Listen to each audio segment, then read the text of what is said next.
கூட்டத்தை கூட்டுறது, தன்னோட பலத்தை காட்டுறதுக்காக கூட்டத்தை கூட்டுறது தப்பு. நல்லா அண்டர்லைன் பண்ணிக்கோங்க. கூட்டத்தை கூட்டுறது இல்லை.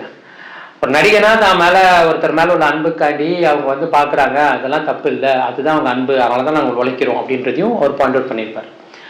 இப்போ அவர் சொன்ன பாயிண்ட்டை கரூர் சம்பவத்தோட நீங்க மேட்ச் பண்ணி பார்த்தீங்க அப்படின்னா, திரு விஜய் அவர்கள், தாவிகா தலைவர் விஜய் அவர்கள் வந்து கூட்டத்தை கூட்டல, அந்த கூட்டம் கூடிச்சு.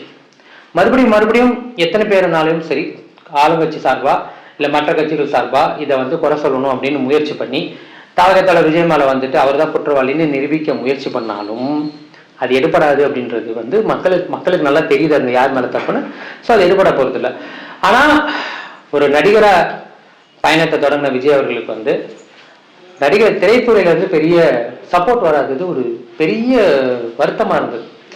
ஏன்னா நிறைய விஷயங்கள் விஜயை பத்தி படங்களை நடிச்சிட்டு இருக்கிறப்போ நிறைய பேர் வந்து அவரை பத்தின நல்ல விஷயங்களை தொடர்ந்து நிறைய சொல்லியிருக்காங்க. அப்படி இருக்கிறப்போ இந்த விஷயத்துக்கு அவருக்காண்டி யாராவது ஸ்டாண்ட் எடுப்பாங்க, அவர் கூட நிற்பாங்க அப்படின்னு நினைக்கிறப்போ அது பெருசா வரல. ஆப்வியஸ்லி அதுக்கான காரணம்